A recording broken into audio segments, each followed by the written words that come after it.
আমার বাবার ফুপুর নাম সাফিয়া বিবি। তিনি অমরত্বের কাছাকাছি চলে গিয়েছিলেন। তার স্বামী পুত্রকন্যারা মরে গেল, নাতি মরে গেল, তিনি আর মরেন না। চোখে দেখেন না, নড়তে চড়তে পারেন না। দিনরাত বিছানায় শুয়ে থাকার কারণে পিঠে বেড শোর হয়ে গেল। পচা মাংসের গন্ধে কাছে যাওয়া যায় না। রাতে তার ঘরের চারপাশে শিয়াল ঘুরঘুর করে। পচা মাংসের গন্ধে একদিন তার ঘরের টিনের চালে দুটি শকুন এসে বসল। টিন বাজিয়ে ঢিল ছুঁড়ে শকুন তাড়ানো হলো। সেই তাড়ানোও সাময়িক। এরা প্রায়ই আসে, কখনো একা, কখনো দলে বলে। গ্রামের প্রচলিত বিশ্বাস তবা পরানো হলে রোগীর মৃত্যু ত্বরান্বিত হয়। তবা পরানোর জন্য মুন্সি আনা হলো। সাফিয়া বিবি বললেন, না গো, আমি তবার মধ্যে নাই। তবা করতে হইলে উজু করা লাগবো। শৈল্লা পানি সইতে পারি না, উজু কেমনে করব? সাফিয়া বিবির মনে হয়তো ভয় ঢুকে গিয়েছিল। তবা মানেই মৃত্যু। তিনি মৃত্যু চান না। তবে রাত গভীর হলেই আজরাইলকে ডাকাডাকি করেন। এই ডাকাডাকি মধ্যরাতে শুরু হয়, শেষ হয় ফজরের ওয়াক্তে, কারণ তখন তিনি ঘুমিয়ে পড়েন। সাফিয়া বিবির আজরাইলকে ডাকার নমুনা। ও আজরাইল, তুই কি অন্ধ হইছস? তুই আমারে দেখোস না? সবের জান কবজ করস, আমারটা করস না কেন? আমি কি দোষ করছি? সাফিয়া বিবির বিলাপ চলতেই থাকে। আজরাইল তার বিলাপে সায় দেয় না, তবে এক রাতে দিল। গম্ভীর গলায় বলল, আমারে ডাকস কেন? কি সমস্যা? হতভম্ব সাফিয়া বিবি বললেন, আপনি কে? তুই যারে ডাকস আমি সে। আসসালামু আলাইকুম। ওয়ালাইকুম আসসালাম। পাঠকরা অবশ্যই বুঝতে পারছেন দুষ্টু কোনো লোক আজরাইল সেজে সাফিয়া বিবির সঙ্গে মজা করছে। দুষ্ট লোকের পরিচয়, তিনি আমার ছোট চাচা এরশাদুর রহমান আহমেদ। প্র্যাকটিক্যাল জোকের অসামান্য প্রতিভা নিয়ে আসা পৃথিবীর অতি অকর্মণ্যদের একজন। তিনি নিশিরাতে মুখে চোঙ্গা ফিট করে বুড়ির সঙ্গে কথা বলছেন। সাফিয়া বিবি, বলো কি জন্য এত ডাকাডাকি? এমনি ডাকি, আমি ভালো আছি, সুখে আছে, আপনি চইলা যান। কষ্ট করে আসছেন এই জন্যে আসসালাম। মরতে চাও না? কি বলেন, কেন মরব? অনেক কাইজকাম বাকি আছে। সাফিয়া বিবি হলেন জীবনানন্দ দাশের বিখ্যাত কবিতার দুটি লাইন। গলিত স্থবির ব্যাং আরও 2 মুহূর্তের ভিক্ষা মাঙে, অনুমেয় উষ্ণ অনুরগে। বঙ্গদেশের হতদরিদ্র সাফিয়া বিবি 2 মুহূর্তের জন্য ভিক্ষা মাগছেন। এই ভিক্ষা তো অতি ক্ষমতাবান নৃপতিরাও মাঙ্গেন। বিশ্বজয়ী চেঙ্গিস খান শেষ বয়সে সমরখন্দে এসেছেন। যদি সমরখন্দের আবহাওয়া তার শরীর কিছুটা সারে, তিনি চিকিৎসকদের হুকুম দিয়েছেন অমরত্ব পানীয় তৈরির। যে পানি তৈরি করতে পারবে সে বেঁচে থাকবে, অন্যদের জন্য মৃত্যুদণ্ড। চীনের মিং সম্রাট খবর পেলেন জিন সেং নামের এক গাছের মূলে আছে যৌবন ধরে রাখার গোপন রস। তিনি ফরমান জারি করলেন, মিং সম্রাট ছাড়া এই গাছের মূল কেউ ব্যবহার করতে পারবে না। শুধুমাত্র রাজকীয় বাগানে এই গাছের চাষ হবে। অবৈধভাবে কাউকে যদি এই গাছ লাগাতে দেখা যায় বা গাছের মূল সেবন করতে দেখা যায়, তার জন্যে চরম শাস্তি, মৃত্যুদণ্ড। পারস্য সম্রাট দায়ারুস খবর পেলেন এক গুহার ভেতরে টিপটিপ করে পানির ফোঁটা পড়ছে। সেই পানির ফোঁটায় আছে অমরত্ব। সঙ্গে সঙ্গে গুহার চারদিকে কঠিন পাহারা বসল। স্বর্ণভাগে সংগৃহীত হতে থাকলো অমৃত। লাভ হলো না। অ্যালেক্সির অফ লাইফের সন্ধানে এগিয়ে এলেন বিজ্ঞানীরা। তার এটার সঙ্গে ওটা মেশান, আগুনে গরম করেন, ঝাঁকাঝাঁকি করেন। অমরত্ব ওষুধ আর তৈরি হয় না, সবই পণ্ডশ্রম। তবে এই পণ্ডশ্রম জন্ম দিল আলকেমি, রসায়নশাস্ত্রের। অমরত্বের চেষ্টায় মানুষ কখনো থেমে থাকেনি। যে কোনো মূল্যেই হোক মৃত্যু ঠেকিয়ে রাখতে হবে, তা সম্ভব হলো না। মানুষ ভরসা করল মৃত্যুর পরের অমরত্বের জন্য। পৃথিবীর সব ধর্মগ্রন্থ মৃত্যুর পর অমরত্বের কথা বলেছে, স্বর্গ নরকের কথা বলছে। এই পৃথিবীতে যে অমরত্বের সম্ভাবনা নেই, পরকালে তার অনুসন্ধান বাদ সাধল বিজ্ঞান। বিজ্ঞান বলে মানুষের ধ্বংস হয়ে যাওয়া শরীরের ইলেকট্রন প্রোটনের অমরত্ব আছে, কিন্তু ইলেকট্রন, প্রোটন বা নিউট্রন মানুষের স্মৃতি বহন করবে না। এই যখন অবস্থা, তখন ফ্র্যাঙ্ক জে টিপলার একটি বই লিখলেন। বইয়ের নাম ফিজিক্স অফ ইমর্টালিটি। এই বইয়ে লেখক দেখালেন পদার্থবিদ্যার সূত্র ব্যবহার করে মৃত্যুর পর মানুষের পুনরুত্থান এবং ঈশ্বরের অস্তিত্ব ব্যাখ্যা করা যায়। বইটি সম্পর্কে নিউ ইয়র্ক টাইমস বলছে, a thrilling ride to the for ages of modern physics. সায়েন্স পত্রিকা বলছে, ট্রিপলার একটা মাস্টারপিস লিখেছেন। আমরা যা বিশ্বাস করতে চাই, পদার্থবিদ্যা তাই বলছে। লেখকের পরিচয়, তিনি টুলায়েন্স বিশ্ববিদ্যালয়ের প্রফেসর অফ ম্যাথমেটিক্যাল ফিজিক্স। সমকালীন পদার্থবিদরা স্বীকার করেছেন যে টিপলারের বইতে পদার্থবিদ্যার কোনো সূত্রের ভুল ব্যবহার নেই। তবে আমি তবের ব্যাখ্যায় গেলাম না। বইটিতে ওমেগা পয়েন্টের কথা বলা হয়েছে, যেখানে ঈশ্বরের উপস্থিতি। আমি নিজে ওমেগা পয়েন্ট নাম দিয়ে একটি বৈজ্ঞানিক কল্পকাহিনী লিখছি। ওমেগা পয়েন্টে আমি যা বলতে চেয়েছিলাম তা বলতে পারিনি। কল্পনা করা যাক, আম গাছের মগ ডাল একটা পাকা আম। বানর আমটি পারতে পারছে না, কারণ ডাল অত্যন্ত সরু। ডাল ভেঙে পড়ে সে আহত হবে। বানরের হাতে তখন যদি একটি লাঠি দেওয়া হয়, সে লাঠি দিয়ে আম পাড়ার চেষ্টা করবে। 3বার চেষ্টা চালিয়ে চতুর্থবার সে ডাল ফেলে চলে যাবে। মানুষ এটা করবে না। আম না পারা পর্যন্ত সে লাঠি দিয়ে চেষ্টা করেই যাবে। লাঠির সঙ্গে আরেক লাঠি যুক্ত করবে। মানুষ রণভঙ্গ দেবে না। অমরত্বের সন্ধানে মানুষ কখনোই রণভঙ্গ দেয়নি। তাদের প্রধান চেষ্টা ছিল মৃত্যু রহস্য ভেদ করা। শুরুতে ভাবা হয়েছে একটি নির্দিষ্ট বয়সের পরে শারীরিক মৃত্যু ঘড়ি বেজে ওঠে, তখন মৃত্যু প্রক্রিয়া শুরু হয়, জরা আমাদের গ্রাস করতে থাকে। এখন বলা হচ্ছে মৃত্যু ঘণ্টা বা মৃত্যু ঘড়ি বলে কিছু নেই। মানবদেহ অতি আদর্শ এক যন্ত্র। যন্ত্রের দিকে খেয়াল রাখলেই জরা আমাদের গ্রাস করবে না। বায়োলজিস্টরা এখন বলছেন জরার মূল কারণ টেলোমার্স, কণিকাগুচ্ছ। এরা ডিএনএর অংশ, থাকে ক্রোমোজোমের শেষ প্রান্তে। যখনই কোনো জৈব কোষ ভাঙে, টেলোমার কণিকাগুচ্ছ দৈর্ঘ্য ছোট হতে থাকে। যখন জৈব কোষের আর কোনো টেলোমার থাকে না, তখনই শুরু হয় জরা। আমরা ধীরে ধীরে মৃত্যুর দিকে এগোতে থাকি। বায়োলজিস্টরা পরীক্ষা শুরু করলেন জরাগ্রস্ত ইঁদুর নিয়ে। তাদের দেয়া হলো টেলোমার্স এনজাইম। দেখা গেল তাদের জরা প্রক্রিয়ায় শুধু যে বন্ধ হলো তা না, তারা ফিরতে লাগলো যৌবনের দিকে। এই পরীক্ষা মানুষের উপর করার সময় এসে গেছে। যে কোনো দিন পত্রিকা খুলে জরা বন্ধ করার খবর পড়া যাবে। গৌতম বুদ্ধ এই সময় থাকলে আনন্দ পেতেন। তিনি জরা এবং মৃত্যু নিয়ে অস্থির ছিলেন। নির্বাণে মানুষ জরা এবং মৃত্যু মুক্ত হবে, এটা তার শিক্ষা। তারপরে কি সত্যি কি মৃত্যুকে ঠেকানো যাচ্ছে? আমরা হাতে টাইম পত্রিকার একটি সংখ্যা, ফেব্রুয়ারি 21, 2011, প্রচ্ছদ কাহিনী 2045, the year man becomes immortal. প্রচ্ছদ কাহিনী পড়ে জানলাম 2045 সালে মানুষ অমর হয়ে যাচ্ছে। মানুষের হাতে আসছে নতুন নতুন টেকনোলজির বৃদ্ধি ঘটছে এক্সপোনেনশিয়াল। 2045-এর কাছাকাছি মানুষ সিঙ্গুলারিটিতে পৌঁছে যাবে। সিঙ্গুলারিটি শব্দটি এসেছে অ্যাস্ট্রোফিজিক্স থেকে। এর অর্থ এমন এক বিন্দু যেখানে পদার্থবিদ্যার সাধারণ সূত্র কাজ করবে না। এর মানেই অমরত্ব। ইচ্ছা মৃত্যু ছাড়া মৃত্যু নেই। ছোট্ট দীর্ঘশ্বাস ফেললাম। 2045 সাল পর্যন্ত আমি এমনিতেই টিকছি না। অমরত্ব পাওয়া এই জীবন আর হলো না। পৃথিবীতে ফিনিক ফোটা জোছনা আসবে। শ্রাবণ মাসে টিনের চালে বৃষ্টির সেতার বাজবে। এই অপূর্ব অলৌকিক সঙ্গীত শোনার জন্য আমি আর থাকব না। কোনো মানে হয়?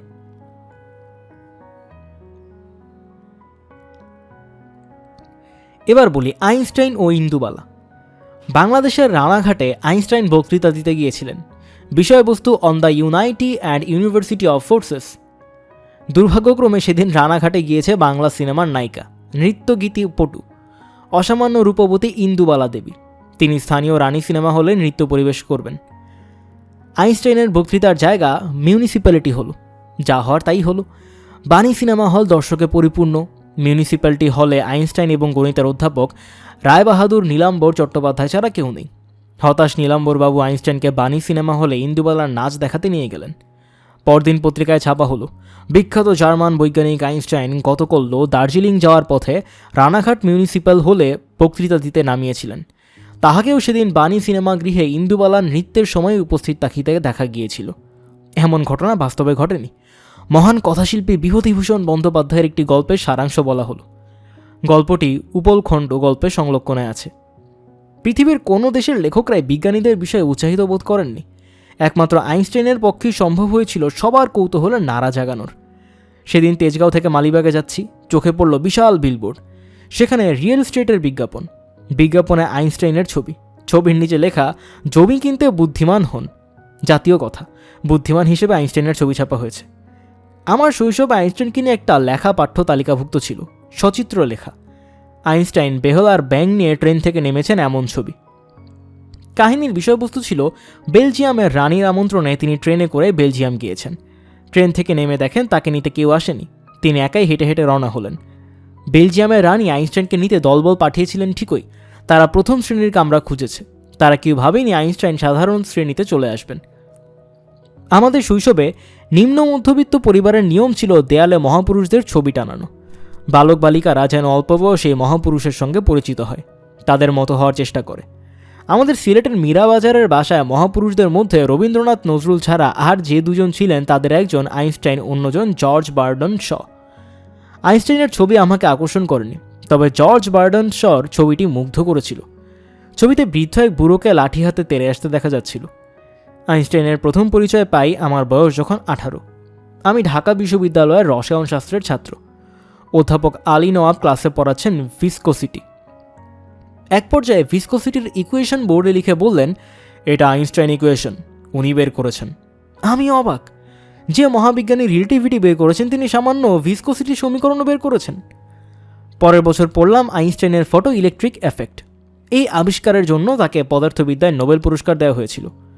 ফটো ইলেকট্রিক এফেক্ট বুঝতে আমাদের কোনো সমস্যা হলো না। সূত্রটি জটিল, অঙ্কে মোড়ানো না। আলোর কণিকা ধর্ম কিছুটা এলোমেলো ঠেকলেও ছাত্র হিসেবে আমরা আলোর দ্বৈত সত্তার বিষয়টা ততদিনে জানি। আমার প্রধান আগ্রহ তখন আইনস্টাইনের ভুবন কাঁপানো থিওরি অফ রিলেটিভিটি বিষয়ে জানা। ঢাকা বিশ্ববিদ্যালয়ের পদার্থবিদ্যার কোনো শিক্ষক কি বিষয়টি বোঝাতে পারবেন? একজন নিশ্চিতভাবে পারতেন, অধ্যাপক সত্যেন বসু। তিনি তো বেঁচে নেই। পদার্থবিদ্যার ছাত্র আমার অতি ঘনিষ্ঠজন আনিস সাবেদ আমাকে জানালেন ঢাকা বিশ্ববিদ্যালয়ের তাত্ত্বিক পদার্থবিদ্যার মাত্র একজন শিক্ষক থিওরি অফ রিলেটিভিটি বোঝেন, তার নাম এম হারুনুর রশিদ। আনিস ভাই আমাকে তার কাছে নিয়ে গেলেন। স্যার আমার দিকে তাকিয়ে অবাক হয়ে বললেন, থিওরি অফ রিলেটিভিটি বুঝতে চাও কেন? আমি মাথা চুলকালাম। আসলেই তো, কেন বুঝতে চাই? থিওরি অফ রিলেটিভিটি বুঝে আমি কি করব? স্যার বললেন, খুব সাধারণভাবে বিষয়টা বোঝানো যায়। মনে করো তুমি তোমার বান্ধবীর সঙ্গে 2 ঘন্টা কাটিয়েছো। তোমার কাছে মনে হবে মাত্র 2 মিনিট কাটিয়েছো। আবার অতি বিরক্তির এক বৃদ্ধের সঙ্গে 2 মিনিট কাটালে তোমার কাছে মনে হবে 2 ঘন্টা কাটিয়েছো। তবে এইসব ব্যাখ্যা কোনো কাজের ব্যাখ্যা না। এইসব হচ্ছে মানসিক ঘটনা। থিওরি অফ রিলেটিভিটি কোনো মানসিক ব্যাপার না, প্রকৃত বিজ্ঞান। তুমি পরে এসো আমার কাছে, আমি চেষ্টা করব তোমাকে বিষয়টা বোঝাতে। তোমার আগ্রহ দেখে আমি নিজেও আগ্রহ বোধ করছি এই বিষয়ে বাংলা একটা বই লেখার জন্য। তার কাছে আর আমার যাওয়া হয়নি। আমি তাকে আমার লেখা একটা সায়েন্স ফিকশন উৎসর্গ করে আমেরিকার নর্থ ডাকোটা বিশ্ববিদ্যালয়ে চলে গেলাম। পড়াশোনার প্রচণ্ড চাপে আমি তখন দিশাহারা। মাথা থেকে আইনস্টাইনের ভূত নেমে গেছে। সহজ বাংলায় খ্যাতাপুরি থিওরি অফ রিলেটিভিটির আগে কোর্স ওয়ার্ক সামলাই। এমন অবস্থায় নোটিশ বোর্ডে দেখি পদার্থবিদ্যায় নোবেল পুরস্কার পাওয়া এক বিজ্ঞানী আসছেন নর্থ ডাকোটা স্টেট ইউনিভার্সিটিতে। তিনি 1 ঘন্টা বক্তৃতা দেবেন। বিষয়বস্তু মহান আইনস্টাইনের মহান ভুল, গ্রেট আইনস্টাইনস গ্রেট মিস্টেক। আমি বক্তৃতা শুনতে অডিটোরিয়ামে উপস্থিত হলাম এবং দুঃখিত আমি অধ্যাপকের নাম ভুলে গেছি। আলজেমিয়ার্স মনে হয় হয়েই যাচ্ছে। অতীত অভিজ্ঞতায় দেখেছি বেশি বিজ্ঞানী মানুষদের বক্তৃতা ভালো হয় না। তারা শ্রোতাদের তাদের মতোই ধীমান মনে করেন। এমন বক্তৃতা দেন যা শ্রোতাদের মাথার উপর দিয়ে চলে যায়, শুধু চুল স্পর্শ করে মস্তিষ্কে ঢুকতে পারে না। এই অধ্যাপক গল্প বলার মতো করে বক্তৃতা শুরু করলেন। প্রথমেই প্রজেক্টরে পৃথিবীর নামক গ্রহের ছবি দেখানো হলো। সেখানে একটি সাইনবোর্ডে লেখা এই গ্রহে আইনস্টাইন জন্মেছিলেন। অধ্যাপক হাসি মুখে বললেন, যদিও বলা হয় আইনস্টাইন পৃথিবী নামক গ্রহের জন্মেছেন, আমার তা মনে হয় না। আমার মনে হয় আইনস্টাইন একজন এলিয়েন, কারণ তার চিন্তার ধারাটাই এলিয়েনের মতো। আলোর গতি 1,86,000 মাইল প্রতি সেকেন্ড। আইনস্টাইন চিন্তা করলেন তিনি নিজেও আলোর গতিতে আলোর পাশাপাশি ছুটে যাচ্ছেন। তখন তিনি কি দেখবেন? এখন আপনারাই বলুন, চিন্তার ধারা এলিয়েন নয়? আমরা প্রবল হাততালি দিলাম। 1 ঘন্টার বক্তৃতা 1 ঘন্টা 20 মিনিটে শেষ হলো। আমি মন্ত্রমুগ্ধ। বক্তৃতায় আইনস্টাইনের মহান ভুল নিয়ে একটি কথাও বলা হলো না। শ্রোতাদের একজন এই বিষয়ে দৃষ্টি আকর্ষণ করতে অধ্যাপক বললেন, আইনস্টাইনের মহান ভুল হচ্ছে তিনি অনেক আগে থিওরি অফ রিলেটিভিটি এবং স্পেশাল থিওরি অফ রিলেটিভিটি আবিষ্কার করে ফেলেছেন। সব পদার্থবিদের মুক্ত চিন্তা আটকে দিয়েছেন। আইনস্টাইন পৃথিবীতে না এলে পদার্থবিদরা নানান দিকে অন্ধের মতো হাতড়াতে থাকতেন। এতে অনেক কিছু বের হয়ে আসতো। তাড়াহুড়া করে থিওরি অফ রিলেটিভিটি বের করে ফেলাই হলো আইনস্টাইনের মহান ভুল। আইনস্টাইন তার সারা জীবনে অনেক অদ্ভুত অদ্ভুত কথা বলে গেছেন। একটি উল্লেখ করি, সময় মানুষ তার নিজের সুবিধার জন্য কল্পনা করেছে, কারণ মানুষ কখনোই চায়নি তার জীবনের সব ঘটনা একসঙ্গে ঘটে যাক। কথাগুলো অস্পষ্ট হেয়ালির মতো লাগছে না? আইনস্টাইন অনেক হেয়ালি কথা বলে গেছেন, যদিও তিনি বিশ্বাস করেছেন বিজ্ঞান সমস্ত হেয়ালির ঊর্ধ্বে। তার বিখ্যাত উক্তি, ঈশ্বর পাশা খেলেন না, God does not play a dice. পাদটিকা।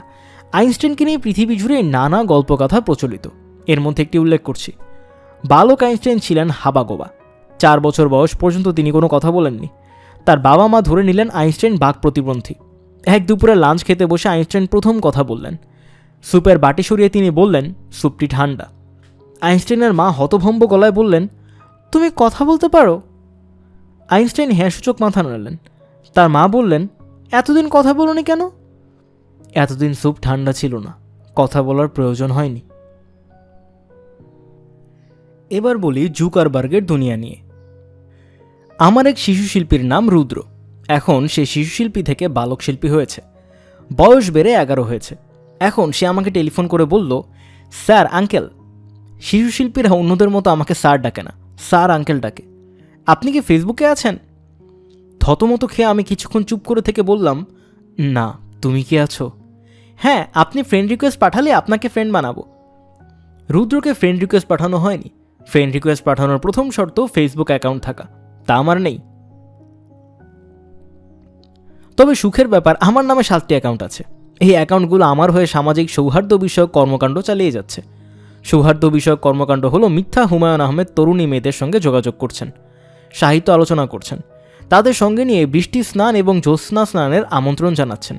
এক তরুণী সেই হুমায়ুন আহমেদকে স্যার সম্বোধন করায় তিনি রাগ করে লিখলেন, আমার মনের বয়স বাড়েনি, আমি চিরতরুণ, তুমি আমাকে ভাইয়া ডাকবে কেমন? ফেসবুকের নামে আমরা কি ধীরে ধীরে এক অলিক জগতের বাসিন্দা হয়ে যাচ্ছি না? মিথ্যাকেই সত্য ভাবছি, এক ধরনের ডিজিটাল রোগের শিকার হচ্ছি। রোগটির নাম ডিলিউশন। জীবনী গ্রন্থ সাহিত্যের একটি ধারা। জীবনী গ্রন্থকে বলা হয় অতি উত্তম রূপে ধোলাইকৃত আত্মকাহিনী। ফেসবুকে তাহলে কি বলা হবে, মনের কথামালা নাকি ভানের কথামালা? অন্যদিন পত্রিকার সম্পাদক প্রকাশক মাজাহারের ফেসবুক অ্যাকাউন্টে তার একটি ছবি আছে। ছবিতে মাথা ভর্তি ঝাঁকড়া চুলের এক যুবা পুরুষ। চুলের স্তূপ দেখলে যে কোনো নাপিত উল্লসিত হবে। সমস্যা হচ্ছে মাঝারের মাথায় এখন অল্প কয়েক গাছি চুল, আধা ঘন্টার মধ্যে চুলগুলো গুনে ফেলা যাবে। আমার পরিচিত একজনের ফেসবুক অ্যাকাউন্ট পড়ে জানলাম সে অবিবাহিত। তার শখ দেশ ভ্রমণ, পৃথিবীর নানা দেশে ভ্রমণ করেছে। চমৎকার একটি গাড়িতে হেলান দিয়ে সে একটি ছবি আপলোড করেছে, নিচে লেখা আমার নতুন গাড়ি। যার কথা বলা হচ্ছে সে 2 সন্তানের জনক, তার বিদেশ ভ্রমণ আগরতলা পর্যন্ত সীমাবদ্ধ, তার কোনো গাড়ি নেই। এসব ফেসবুকের মূল উদ্দেশ্য কি আমার কাছে পরিষ্কার না। স্বামী ফেসবুক অ্যাকাউন্ট খুলবেন, স্ত্রী খুলবেন, দুজন দুজনের বন্ধু হবেন এবং ফেসবুকের মাধ্যমে গল্পগুজব করবেন। আমরা শহরবাসী পাশের ফ্ল্যাটের মানুষজনকে চিনি না এবং তাদের চেনার বিন্দুমাত্র আগ্রহ বোধ করি না। আমাদের আগ্রহ ফেসবুকের বন্ধু সংগ্রহে। আজব অবস্থা না? নতুন নতুন বন্ধু হচ্ছে, বাতিল হয়ে যাচ্ছে, আবার হচ্ছে। তরুণ ছেলেরা মেয়েদের সঙ্গে বন্ধুত্ব করতে চাইবে, ফ্রেন্ড সাহেবের তাই অভিমত। বাস্তবে বান্ধবী খোঁজার চেয়ে ফেসবুকে বান্ধবী খোঁজা ভালো, বিপদের আশঙ্কা কম। মেয়েরা আবার অপরিচিত ছেলেদের বন্ধু তালিকায় আনার চেয়ে মেয়েদের এই তালিকায় আনতে আগ্রহী। এখন উপায় আছে। ছেলেরা মেয়ে এসেছে ফেসবুক অ্যাকাউন্ট খুলবে, এতেও যদি কিছু হয়। উদাহরণ দিই, মেহের আফরোজ শাওনের একটি ফেসবুক অ্যাকাউন্ট আছে। একটি মেয়ে তার বন্ধু হওয়ার জন্য আবেদন করলো। মেয়েটির চেহারা অপূর্ব সুন্দর, মায়াময় চোখ। মেয়েটিকে বন্ধু তালিকায় নেওয়ার পর শাওন আবিষ্কার করলো ছবিটা এক বিখ্যাত তামিল অভিনেত্রীর। বলাই বাহুল্য, তামিল অভিনেত্রীর পেছনে লুকিয়ে আছে তরুণী সঙ্গলিপ্সু বাকারগ্রস্ত কোনো পুরুষ। ওয়েবসাইট, ফেসবুক ওয়েবসাইটে যে নোংরামি ছড়ানোর ডিজিটাল উপায় তা এখন সবাই নিশ্চয়ই জেনে গেছেন। সেলিব্রিটিদের নোংরা ছবি ছড়িয়ে পড়ছে বিশ্বময়। সমকাল পত্রিকায় পড়লাম amazing.com নামের ওয়েবসাইটে অ্যামেজিং আড্ডা বাংলাদেশের সেলিব্রিটির নোংরা ছবির আখড়া। যৌন কর্মকাণ্ড অতি নিজস্ব একটি ব্যাপার। যেহেতু এই পত্রিকায় নতুন প্রাণের সৃষ্টি হয়, এই কাজেই প্রক্রিয়াটি পবিত্রও বটে।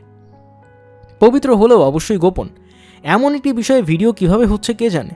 তবে যেভাবে হচ্ছে তাতে মনে হয় একসময় নোংরা ভিডিও আপলোড করা একটা ফ্যাশন হয়ে দাঁড়াবে। একজন আরেকজনকে বলবে, আমার নতুন একটা ভিডিও ক্লিপিং ওয়েবসাইট এসেছে, দেখেছিস? না দেখলে আমার কাছে মাস্টার কপি আছে। শাওনকে বললাম, ফেসবুকের ভালো বিষয় কোনটা বলে তোমার ধারণা? ছোটবেলার বন্ধুদের আমি ফেসবুকে খুঁজে পাই, ওদের ছবি দেখি, ওদের ছেলে মেয়েদের ছবি দেখি, এত ভালো লাগে।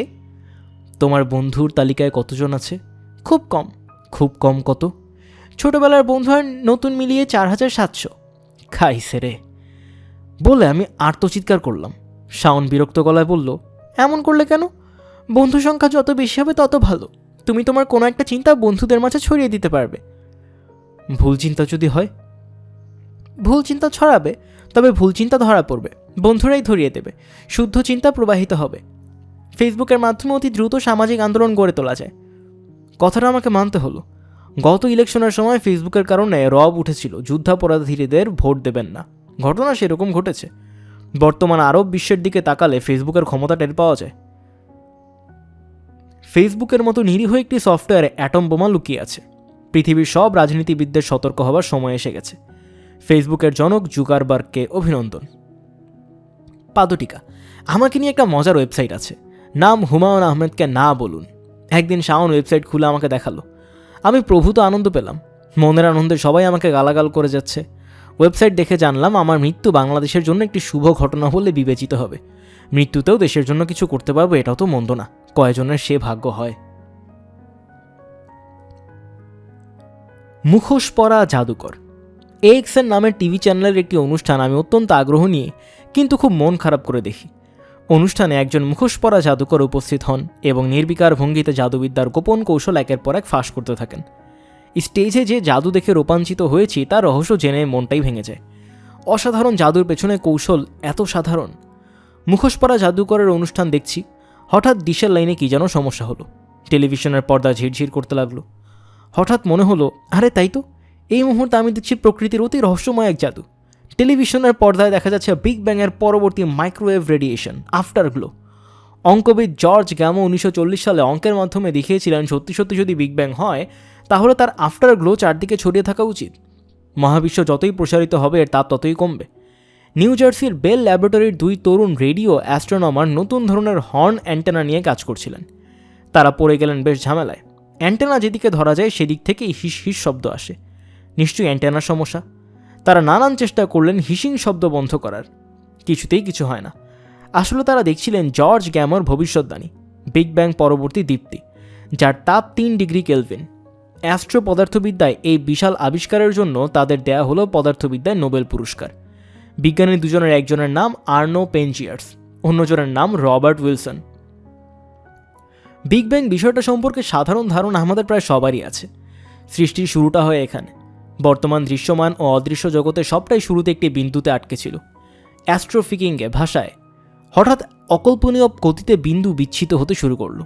আমাদের পবিত্র ধর্মগ্রন্থ কোরআন শরীফের সৃষ্টির শুরুর ঘটনা ঠিক এভাবে উল্লেখ করা আছে। সূরা আম্বিয়ায় বলা হয়েছে, অবিশ্বাসীরা কি দেখে না যে সব আকাশ এবং ভূমণ্ডল একটি একক ছিল এবং আমরা তাকে বিচ্ছিন্ন করলাম। বিজ্ঞান একদিকে থাকুক, ধর্ম অন্যদিকে থাকুক, এই মুহূর্তে দুটিকে মেলানোর কিছু নেই। বিগ ব্যাংয়ে ফিরে যাই। বিগ ব্যাংয়ের পরপরই ফুটন্ত অগ্নিগোলক কণার গতি ছিল আলোর গতির চেয়েও অনেক বেশি। তা কী করে সম্ভব? আমাদের আইনস্টাইন তো বলে গেছেন আলোর গতি ধ্রুবক, সেকেন্ডে 1,86,000 মাইল থেকে বেশি কখনো হতে পারবে না। আইনস্টাইনের থিওরি অফ রিলেটিভিটি এবং স্পেশাল থিওরি অফ রিলেটিভিটির একটি অবশ্যকীয় শর্ত আলোর ধ্রুব গতি। সমস্যাটা কোথায়? আইনস্টাইন এই সমস্যা জানতেন। পদার্থবিদ্যা যখন নিউটনকে ছাড়িয়ে কোয়ান্টাম পদার্থবিদ্যায় চলে গেল তখনই অতি অদ্ভুত কারণে আইনস্টাইন শঙ্কিত বোধ করলেন। সম্ভাবনার বিজ্ঞানে তার আস্থা ছিল না। কোয়ান্টাম পদার্থবিদ্যায় যে কোনো ঘটনার জন্যই দর্শক লাগবে, তাছাড়া ঘটনা কি নিশ্চিতভাবে বলা যাবে না। আইনস্টাইন এতে বিরক্ত হয়ে বলেছিলেন, আমি আকাশের চাঁদের দিকে না তাকালে কি আকাশে চাঁদ থাকবে না? এই মহান বিজ্ঞানী ধরে নিয়েছিলেন কোয়ান্টাম পদার্থবিদ্যায় সর্বনাশের ঘণ্টা বাজতে বাধ্য, কারণ কোয়ান্টাম পদার্থবিদ্যা আলোর চেয়ে বেশি গতিশীল, বস্তু শক্তিতে বিশ্বাসী। তা হতে পারে না, কারণ আলোর গতি ধ্রুব। হায় রে কপাল, আধুনিক ল্যাবরেটরিতে আলোর চেয়েও বেশি গতির সন্ধান পাওয়া গেল। ভুবন খ্যাত বাংলা ভাষাভাষী লেজার বিজ্ঞানী মণি ভৌমিকের ভাষ্য, বিশেষ ধরনের ক্রিস্টালের ওপর তীব্র লেজার বিম ফেলে বিজ্ঞানীরা তৈরি করলেন একজোড়া যমজ ফোটন। যমজ ফোটন বলা হয় এই কারণে যে এদের মধ্যে থাকে কিছু পারস্পরিক সাধারণ গুণ। বিজ্ঞানীরা এবার যমজ ফোটন দুটিকে বিপরীত দিকে পাঠিয়ে দিলেন। এই দুটি ফোটনের কোনো একটির মধ্যেও ছিল না এমন কোনো প্রপার্টি বা প্রধান ধর্ম যা তাদের নিজস্ব। ওদের প্রতিটি প্রপার্টি যুগপৎ সহবাস করছে দুটির মধ্যেই। অত্যন্ত আশ্চর্যের কথা হলো, যেই আমরা ওই সমাজের একটির মধ্যে কোনো বিশেষ প্রপার্টি মাপছি, যমজের অন্যটি মুহূর্তেই সাড়া দিচ্ছে কমপ্লিমেন্টারি প্রপার্টি দেখিয়ে। মহাবিশ্বের 2 বিপরীত দিকে যত দূরেই পাঠানো হোক, ওই যমজ ফোটনকে তারা মুহূর্তেই পরস্পরের প্রতি এভাবে সাড়া দিবে, এবং সাড়া দিবে মহাজাগতিক স্পিড লিমিট আলোর গতির চেয়েও অসামান্য গতিতে। বহু পরীক্ষা করা হয়েছে, প্রতিবারই পাওয়া গেছে এই ফল। এই দুটি ফোটন কণা কোনো না কোনোভাবে একে অন্যের সঙ্গে যুক্ত। কিভাবে যুক্ত? মনে করা যাক যমজ ফোটন কণার একটি পৃথিবীতে, অন্যটি অ্যান্ড্রোমিডা ছায়াপথে। এদের ভেতরের দূরত্ব 2.5 মিলিয়ন আলোকবর্ষ, কিন্তু তারা পরস্পরের সঙ্গে যুক্ত। কল্পনাকে আরও ছড়িয়ে দিয়ে কি বলতে পারি যে আমরা সমগ্র মহাবিশ্বের সঙ্গে যুক্ত। শুধু যে এখন যুক্ত তাই নয়, অতীতেও যুক্ত ছিলাম, ভবিষ্যতেও যুক্ত থাকব। বিজ্ঞানের সময় বলে তো কিছু নেই। যখন বিগ ব্যাং হলো তখনও আমরা উপস্থিত। এই ভাবনাটা কেমন? মুখোশ পরা জাদুকর জাদুর গোপন কৌশল বলে দিচ্ছে। আমাদের প্রয়োজন মুখোশ পরা পদার্থবিদ্যা। আমরা তাদের অপেক্ষায় আছি। পাদটিকা। শেষটায় আইনস্টাইন হেয়ালির কোয়ান্টাম পদার্থবিদ্যা স্বীকার করে নিয়েছিলেন। তার নিজের আবিষ্কারও কিন্তু কোয়ান্টাম পদার্থবিদ্যার চেয়ে কম হেয়ালিপূর্ণ ছিল না। তিনি দেখিয়েছেন সময় ও মহাশূন্য অ্যাবসলিউট না, দুটোই নমনীয়। রেলগাড়ি ঝমঝম।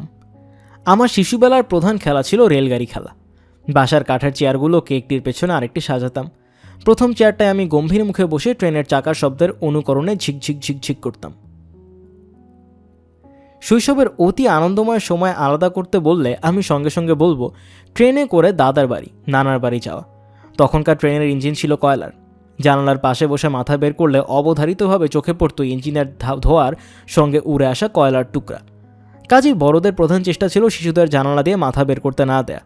বড়দের সব নিষেধ অগ্রাহ্য করে আমি শুধু যে মাথাই বের করতাম তা না, শরীরের অর্ধেকটা জানালা দিয়ে বের করে রাখতাম।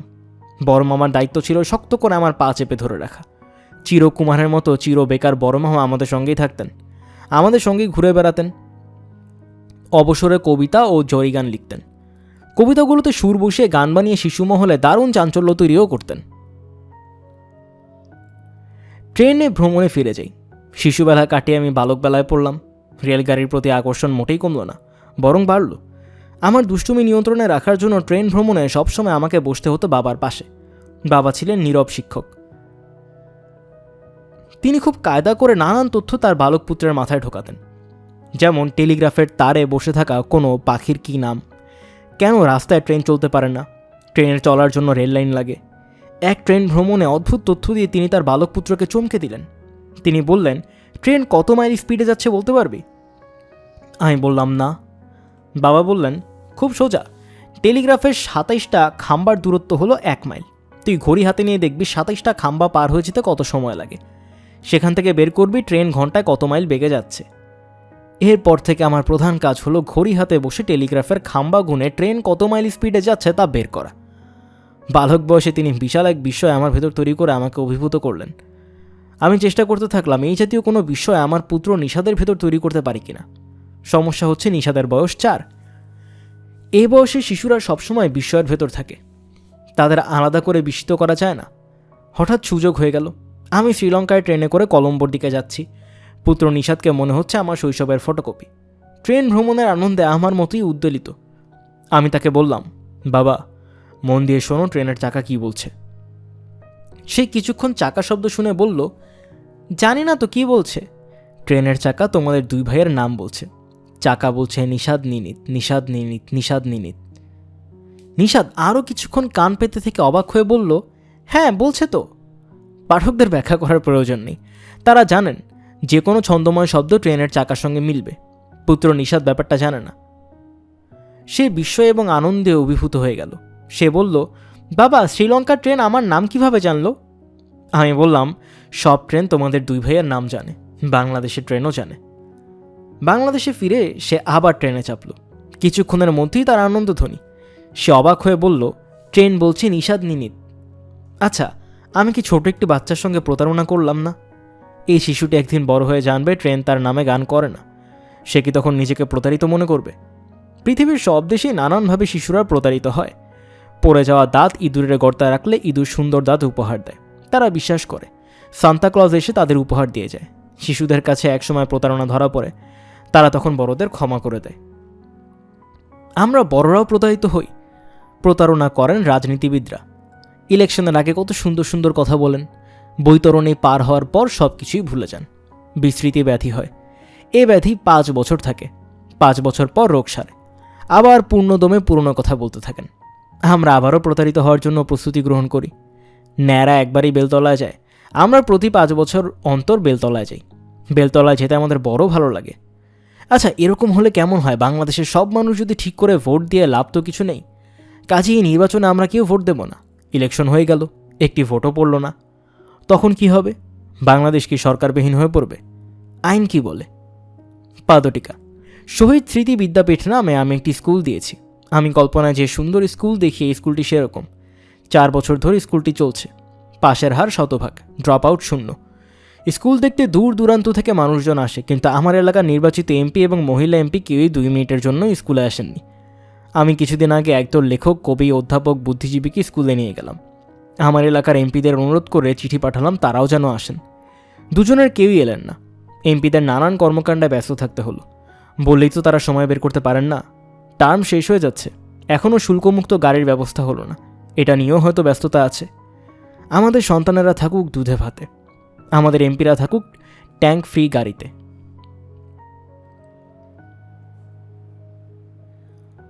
অশরীরী সুর। 2 বছর আগের কথা, জানুয়ারি 2009। লেখা টেবিলে বসেছি।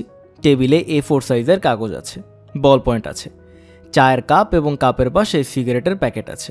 সবচেয়ে বড় কথা, মাথায় গল্প আছে। লিখতে বসে দেখি কলম চলছে না। শরীরের যে মাসলগুলো আঙুল চালায় তারা আড়ষ্ট। বাসায় রবি নামের একটা কাজের ছেলে আছে, তার দায়িত্ব শাওনের কুকুরের দেখাশোনা করা। আমার অবস্থা দেখে সে কোলের কুকুর ফেলে ছুটে এলো, অনেকক্ষণ হাতে ম্যাসাজ করলো, আঙুল টেনে দিল, হাতের আড়ষ্ট ভাব দূর হলো না। নিশাত তার মাকে ঘুম থেকে ডেকে তুলে আনন্দিত গলায় বলল, মা, বাবার একটা হাত নষ্ট হয়ে গেছে। একমাত্র শিশুরাই যে কোনো দুর্ঘটনায় আনন্দ পায়। আমার পাশের ফ্ল্যাটে অন্য প্রকাশের স্বত্বাধিকারী মাজাহার থাকে। আমার ডান হাত অচল শুনে তার মাথায় আকাশ ভেঙে পড়ল। সামনে বইমেলা, অন্য প্রকাশের এখন কি হবে? মাঝার করিতকর্মা মানুষ আমার অবস্থা দেখে গাড়ি নিয়ে বের হয়ে গেল। 1 ঘন্টারও কম সময় ফিরে এলো। না, ডাক্তার নিয়ে আসেনি, সে এসেছে একটা মিনি ক্যাসেট রেকর্ডার নিয়ে। ক্যাসেট রেকর্ডার 4 ঘন্টা চলবে। আমি হাতে না লিখে মুখে মুখে বলবো, গল্প বা উপন্যাস রেকর্ড হয়ে যাবে। মাঝারের লোকজন ক্যাসেট প্লেয়ার বাজিয়ে গল্প উপন্যাস লিখে ফেলবে। আমি চেষ্টা করলাম। একসময় লক্ষ্য করলাম মূল গল্প থেকে সরে আবল তাবল কথা বলছি। ক্যাসেট প্লেয়ার বন্ধ করে দেওয়া হলো। বিকেলে গেলাম ডাক্তারের কাছে। তার এক্স রে সহ অনেক কিছু করলো, ডাক্তাররা কিছু বের করতে পারলো না। কিন্তু আমি সমস্যা বের করে ফেললাম। মানসিক কোনো ব্যাপার ঘটেছে। ডান হাত দিয়ে আমি দেশলাইয়ের কাঠি জ্বালাতে পারছি, কাগজে আঁকিবুকি করতে পারছি, কিন্তু লিখতে পারছি না। অর্থাৎ আমার মস্তিষ্ক চাইছে না যে আমি লিখি।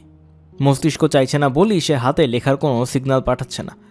এর চিকিৎসা অত্যন্ত সহজ, মনকে নির্ভর করতে হবে। নুহাশপল্লীতে টানা কয়েকদিন থাকতে হবে।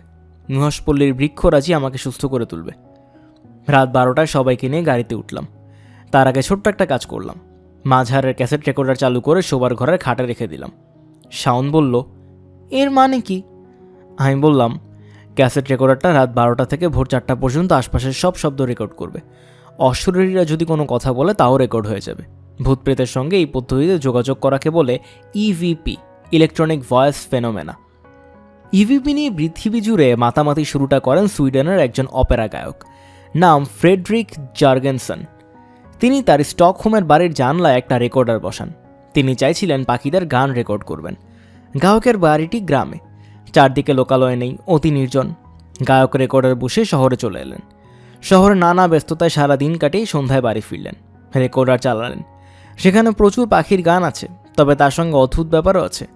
একটি পুরুষ কণ্ঠ বলছে পাখিরা রাতে গান করে।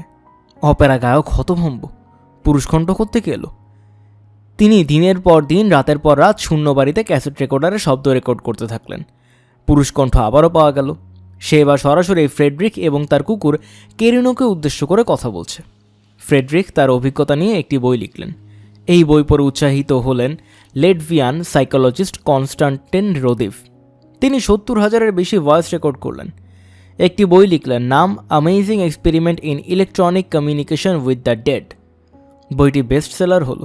পৃথিবী জুড়েই ইভিপি নিয়ে হইচই শুরু হলো। নানা ইভিপি সোসাইটি হলো। ইন্টারনেটের মাধ্যমে সোসাইটিরা যুক্ত হলো একে অন্যের সঙ্গে। ভূতের সঙ্গে যোগাযোগের ব্যাপার ক্যাসেট রেকর্ডারের কারণে অনেক সহজ হয়ে এলো। একটি নির্জন বাড়ি, একটা ক্যাসেট রেকর্ডার। এখন দেখা যাক বিজ্ঞান ইভিপি নিয়ে কি বলে। ইভিপিকে সরাসরি ভুয়া বলে উড়িয়ে দেওয়া যাচ্ছে না, কারণ ভূতের কথা তো রেকর্ড করা। বিজ্ঞান বলছে, 1, ক্যাসেট রেকর্ডারের রেডিও সিগন্যাল রিসিভার থাকে। রেকর্ডার মাঝে মধ্যে রেডিও সিগন্যাল রিসিভ করে বলে অশরীরী কণ্ঠ শোনা যায়। 2, ক্যাসেট রেকর্ডারের আশেপাশে রাখা কোনো বস্তু ও বেতার কেন্দ্রের সিগন্যাল ধরতে পারে। রেডিও সিগন্যাল রিসিভ করার যন্ত্র খুব সাধারণ, দুটি ধাতব বস্তু খুব কাছাকাছি এলেই হলো। সেমিকন্ডাক্টর মানেই রেডিও সিগন্যাল রিসিভার। অনেকের দাঁতের ফিলিং ও রেডিও সিগন্যাল রিসিভার হিসেবে কাজ করে। দাঁতের ভেতর থেকে রেডিও স্টেশনের কার্যক্রম শোনা যায়। 3, ইভিপি হিসেবে যেসব রেকর্ডিং পাওয়া যায় তার সবই অর্থহীন হিজিবিজি শব্দ। মানুষ হিজিবিজি আওয়াজে অর্থ খুঁজে পায়। আকাশের মেঘের স্তূপ দেখে মানুষ কল্পনা করে এটা পাখি, এটা হাতি। শব্দের বেলাতেও একই রকম কল্পনা। 4, পৃথিবীর আয়নোস্ফিয়ার অস্বাভাবিকতায় এক জায়গায় শব্দ অন্য জায়গায় চলে যেতে পারে। কিছু কিছু ইভিপির ক্ষেত্রে তাই হয়তো ঘটেছে। নুহাশপল্লীতে 3 দিন কাটিয়ে আমি ঢাকায় ফিরলাম। হাত সচল হয়েছে। মধ্যাহ্ন নামের উপন্যাস শুরু করেছি। ক্লান্তিহীন লেখা চলছে। পাঠকরা নিশ্চয়ই জানতে আগ্রহী আমার অশরীরী কণ্ঠ রেকর্ড এক্সপেরিমেন্টের কি হলো। আমি বলতে চাইছি না, সব কিছু বলতে নেই। The ghost of Roger casement is beating on the door. W.B. Yeats। নিষিদ্ধ গাছ নিয়ে বলি। ধ্রুব এসের সঙ্গে আমার সখ্য দীর্ঘদিনের। তার চুলদারি, হাঁটার ভঙ্গি, পোশাক এবং জীবনচর্যা সবই আলাভোলা। তার সম্পর্কে প্রচলিত গল্প হচ্ছে নিজের বিছানা কারো সঙ্গে শেয়ার করা সম্ভব নয় বলে সে চিরকুমার থাকার সিদ্ধান্ত নিয়েছিল। আত্মীয় ও বন্ধুদের চাপে শেষটায় শর্ত সাপেক্ষে বিয়েতে রাজি হয়েছে। শর্ত হচ্ছে তার স্ত্রী সারাদিন তার সঙ্গে থাকতে পারবে, কিন্তু সূর্য ডোবার পর বেচারিকে তার মায়ের বাড়িতে চলে যেতে হবে। ধ্রুব বিয়ে করেছে, শোনা যায় তার স্ত্রী শর্ত মেনে নিয়েছে এবং এই দম্পতি সুখেই আছে। যাই হোক, ধ্রুবের কাছ থেকে শোনা একটি লোকগল্প দিয়ে রচনা শুরু করা যাক। মহাদেব স্বর্গে নন্দী ভৃঙ্গীদের নিয়ে আছেন। মহাদেবের মনে সুখ নেই, কারণ কোনো নেশা করেই আনন্দ পাচ্ছেন না। তিনি পৃথিবীতে নেমে এলেন নেশার বস্তুর সন্ধানে। দেখা করলেন লোকমান হেকিমের সঙ্গে। যদি লোকমান হেকিম কিছু করতে পারেন, ইনি একমাত্র মানুষ যার সঙ্গে গাছপালার কথা বলে। মহাদেব এবং লোকমান হেকিম বন জঙ্গলে ঘুরছেন। হঠাৎ একটা গাছ কথা বলে উঠল। গাছ বলল, লোকমান হেকিম, আমি গাঁজা গাছ, আমাকে মহাদেবের হাতে দিন। মহাদেবের নেশার বাসনা তৃপ্ত হবে। মহাদেব গাঁজা গাছ নিয়ে স্বর্গে চলে গেলেন। গাঁজা গাছই একমাত্র গাছ যা পৃথিবী থেকে স্বর্গে গেল। এই গাঁজা গাছ আমি প্রথম দেখি বৃক্ষ মেলায় বন বিভাগের স্টলে। নুহাসপল্লীর ঔষধি বাগানে এই গাছ নেই। আমি কিনতে গেলাম, আমাকে জানানো হলো এই গাছ নিষিদ্ধ, আনা হয়েছে শুধু প্রদর্শনীর জন্য। অনেক দেন দরবার করেও কোনো লাভ হলো না। আমি গাঁজা গাছ খুঁজে বেড়াচ্ছি, এই খবর ছড়িয়ে পড়ল। কেউ কেউ তাদের দলে ভিড়েছি বলে বিমল আনন্দ পেলেন, আবার কেউ কেউ আমার দিকে বক্র চোখে তাকাতে লাগলেন। জনৈক অভিনেতা, নাম বলা যাচ্ছে না, ধরা যাক তার নাম পরাধীন, আমাকে ক্ষুব্ধ গলায় বললেন, হুমায়ুন ভাই, আপনি গাঁজা গাছ খুঁজে পাচ্ছেন না, এটা কেমন কথা? আমাকে বলবেন না, আমি তো গাঁজার চাষ করছি। আমি বিস্মিত গলায় বললাম, কোথায় চাষ করছো? আমার ফ্ল্যাট বাড়ির ছাদে, আমার অনেক টব আছে, ফ্রেশ জিনিস পাই, ফ্রেশ জিনিসের মজাই আলাদা। তুমি গাঁজার চাষ করছো তোমার স্ত্রী জানে? না, তাকে বলেছে এগুলো পাহাড়ি ফুলের গাছ, টবে পানি আমার স্ত্রী দেয়। পরাধীনের সৌজন্যে দুটি গাঁজা গাছের টব চলে এলো। যেদিন গাছ লাগানো হলো এর পরদিনই চুরি হয়ে গেল। বুঝলাম যেই নিয়েছে তার প্রয়োজন আমার চেয়েও বেশি। গাঁজার চাষ বাংলাদেশে নিষিদ্ধ। গাঁজা খাওয়ার ব্যাপারেও নিশ্চয়ই নিষেধাজ্ঞা আছে। বাংলাদেশ পুলিশ হ্যান্ডবুক গাজী শামসুর রহমান প্রকাশ্যে সিগারেট খেলে 100 টাকা শাস্তির কথা হয়েছে। গাঁজা বিষয়ে কিছু পেলাম না। প্রকাশ্যে থুতু ফেললেও 100 টাকা জরিমানা। রমজান মাসে মুসল্লিদের থুতু ফেলাই কি আইন শিথিল হয়? গাঁজা খাওয়ার ব্যাপারে আমাদের সরকার মনে হয় নমনীয়। মাজার মানেই গোল হয়ে গাঁজা খাওয়া। লালনের গান শুনতে কুষ্টিয়ায় লালন শাহর মাজারে গিয়েছিলাম। গাঁজার উৎকট গন্ধে প্রাণ বেরিয়ে আসার উপক্রম হলো। এর মধ্যে একজন এসে পরম বিনয়ের সঙ্গে আমার হাতে দিয়ে বলল, স্যার খেয়ে দেখেন, আসল জিনিস, ভেজাল নাই। সিগারেটের তামাক ফেলে গাঁজা ভরেই আসল জিনিস বানানো হয়েছে। গাঁজা গাছ সম্পর্কে কিছু তথ্য আমার লেখা বৃক্ষ কথা বই নামের বইয়েই বিস্তারিত আছে। এই বইটা অন্য প্রকাশ থেকে বের হয়েছে। প্রথম দিনের বিক্রি দেখে অন্য প্রকাশের স্বত্বাধিকারী মাঝহার অবাক। দ্বিতীয় দিনে অদ্ভুত কাণ্ড। যারা বই কিনেছে তারা সবাই বই ফেরত দিয়ে টাকা নিয়ে গেছে। তারা হুমায়ুন আহমেদের কাছে গল্প চায়, বৃক্ষ বিষয়ক জ্ঞান চায় না। গাঁজা গাছের বোটানিক্যাল নাম ক্যানাবিস স্টিভা লিন। গাঁজা গাছের স্ত্রী পুরুষ আছে, দুটোতেই ফুল হয়, তবে পুরুষ গাছের মাদক ক্ষমতা নেই। স্ত্রী গাছের পুষ্পমঞ্জুরি শুকিয়ে গাঁজা তৈরি হয়। এই গাছের কাণ্ড থেকে যে আঠালো রস বের হয় তা শুকালে হয় চরস। চরস নাকি দুর্গন্ধময় নোংরা কাঁথা গায়ে জড়িয়ে খেতে হয়। স্ত্রী গাঁজা গাছের পাতাকে বলে ভাং। এই পাতা দুধে জাল দিয়ে তৈরি হয়, ভাঙের শরবত। অন্য নাম সিদ্ধির শরবত। এই শরবত ভয়ঙ্কর এক হ্যালুসিনেটিং ড্রাগ। আমার বন্ধু আর্কিটেক্ট করিম ভাঙের শরবত খেয়ে কলকাতার এক হোটেলে 24 ঘন্টা প্রায় অচেতন হয়ে পড়েছিল। তার কাছে মনে হচ্ছিল তার দুটি হাত ক্রমাগত লম্বা হচ্ছে। হোটেলের জানালা দিয়ে সেই হাত বের হয়ে আকাশের দিকে চলে যাচ্ছে। গাঁজা গাছের ফুল, ফল, পাতা এবং গা থেকে বের হওয়া নির্যাসে আছে 70-এর বেশি ক্যানাবিনয়েডস। এগুলোর মধ্যে প্রধান হলো ক্যানাবিল, ক্যানাবিডিওল, ক্যানাবিডিন, নাইট্রোজেন ঘটিত যৌগ। এসব জটিল যৌগের কারণে মাদকতা এবং দৃষ্টি বিভ্রম। যে বস্তু শিব নন্দী ভৃঙ্গিকে নিয়ে হজম করবেন, আমরা তা কিভাবে হজম করব? কাজেই শত হস্তেন দূরে, মানে শত হস্তে দূরে। মানুষ কর্তৃক নিষিদ্ধ গাছের কথা জানা গেল। আল্লাহ কর্তৃক নিষিদ্ধ গাছের বিষয়টা কি? এই নিষিদ্ধ গাছের ফলের নাম গন্ধম। বিবি হাওয়ার প্ররোচনায় আদম এই নিষিদ্ধ বৃক্ষের ফল খেয়েছিলেন। সমস্যা হলো গন্ধম আরবি শব্দ নয়, ফরাসি শব্দ। পবিত্র কোরআন শরীফে কোথাও এই ফলের নাম নেওয়া হয়নি, হাদিসেও নাম নেই। তাহলে আমাদের কাছে এই গন্ধম কোত্থেকে এলো? বাউলরা গান পর্যন্ত লিখলেন, একটি গন্ধমের লাগিয়া। যীশুখ্রিস্টের জন্মের 400 বছর আগে নিষিদ্ধ বৃক্ষ সম্পর্কে লিখলেন ইনক। তার বইয়ে এটি বলা হয়েছে, এই গাছ দেখতে অবিকল তেঁতুল গাছের মতো, ফল আঙুরের মতো, তবে সুগন্ধযুক্ত। গ্রিক মিথ বলছে নিষিদ্ধ বৃক্ষের ফল হলো বেদানা। রাবিব নেসেমিয়া বলছে নিষিদ্ধ বৃক্ষের ফল হলো ডুমুর। ধর্মগ্রন্থ তালমুদ বলছে নিষিদ্ধ ফল আঙুর। প্রাচীন চিত্রকলায় আদম, ইভ এবং সর্পের সঙ্গে যে ফলটি দেখা যায় এর নাম আপেল। এখন তাহলে মীমাংসাটা কি? পাদটিকা। বিষাক্ত ফলের তালিকায় আছে আপেল। আপেলের বিচিতে থাকে বিষ। বিষের নাম সায়ানোজিক গ্লাইকোসাইড। একটা বিচি খেলে তেমন কিছু না, একের অধিক খেলে দেবতা কি গ্রহান্তরের মানুষ?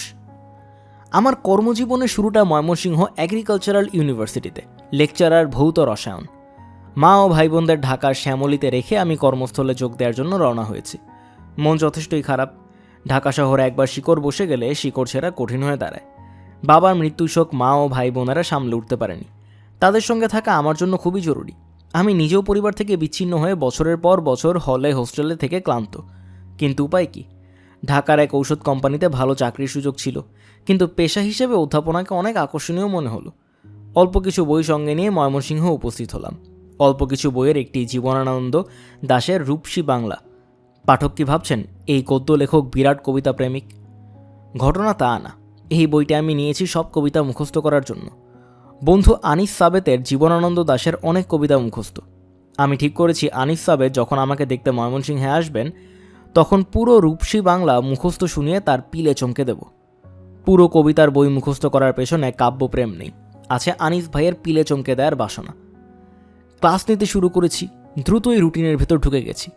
বক্তৃতা তৈরির ফাঁকে ফাঁকে চলছে কবিতা মুখস্থ। থাকি ভাড়া করা একটি একতলা বাড়িতে। প্রতি রুমে দুজন করে শিক্ষক। আমার রুমমেট ডক্টর সিরাজুল কবির একদিন অবাক হয়ে বললেন, সারাদিন কবিতার বই পড়েন, ব্যাপার কি? শরীর ধুতে হয় সাবান দিয়ে, আর মন ময়লা হলে মন ধুতে হয় কবিতা দিয়ে। কি বলেন এসব? সত্যি? অবশ্যই সত্যি। দেখি আপনার কবিতার বই। আমিও রোজ শোবার আগে কবিতা পড়ে মন ধোলাই করব। ডক্টর সিরাজের কবিতা পাঠের উৎসাহে দ্রুত ভাটা পড়ল। কবিতা পড়ে তিনি জীবনানন্দ সম্পর্কে কঠিন সব কথা বলতে শুরু করলেন। সবচেয়ে কম কঠিন কথাটি হলো এই কবিকে বাংলাদেশের একটি বিশেষ জেলায় পাঠিয়ে দিয়ে সুচিকিৎসা করা অতীব প্রয়োজন ছিল। যাই হোক, আমার রুমমেট একটি বিষয়ে উৎসাহে আমাকে সাহায্য করতে লাগলেন। কোনো একটি কবিতা মুখস্থ হলেই আমি তার কাছে পরীক্ষা দিই। তিনি বই হাতে নিয়ে মিলিয়ে দেখেন আমি কোথাও ভুল করলাম কিনা। 2.5 মাসের মাথায় ডক্টর সিরাজ আমার দুটি বিষয়ে নিশ্চিত হলেন। 1, হুমায়ুন আহমেদ নামক মানুষটিকেও একটি বিশেষ জেলায় পাঠিয়ে দ্রুত চিকিৎসা করা প্রয়োজন, দেরি হলে সমস্যা হতে পারে। 2, এই মানুষটির স্মরণশক্তি অত্যন্ত ভালো। প্রসঙ্গক্রমে বলে রাখি, ঔপন্যাসিক হওয়ার অতি আবশ্যকীয় শর্তের একটি হলো ভালো স্মৃতিশক্তি। রূপসী বাংলার প্রতিটি কবিতা মুখস্থ হয়েছে। আনিস ভাইকে চমকে দেওয়ার প্রস্তুতি শেষ। উনাকে চমকে দেয়া গেল না, উনি আমাকে চমকে দেওয়ার ব্যবস্থা করলেন। পার্সেলে একটা প্যাকেট পাঠালেন। প্যাকেটে একটি বই। বইয়ের ভেতর তার লেখা একটি চিঠি এবং 150 টাকা। চিঠিতে লেখা, হুমায়ুন, আমি বিশেষ ঝামেলায় আছি। কি ঝামেলা তা বলতে পারছি না, কোনো একদিন হয়তো বলবো। ঝামেলার কারণে তোমার এখানে আসতে পারছি না। তোমার কাছে এসে হইচই করে যে টাকাটা খরচ করবো বলে আলাদা করে রেখেছিলাম তা তোমাকে পাঠিয়ে দিলাম, এই সঙ্গে একটি বই। তুমি উদ্ভট বিষয় পড়তে ভালোবাসো, এই বইটি যথেষ্টই উদ্ভট। আনিস সাবেত। অনেক দিন আগের কথা। আনিস ভাইয়ের চিঠিটা সংগ্রহে নেই, স্মৃতি থেকে লিখলাম। একটু আগেই লিখেছি আমার স্মৃতিশক্তি ভালো। আনিস ভাইয়ের পাঠানো বইটির নাম দেবতা কি গ্রহান্তরের মানুষ।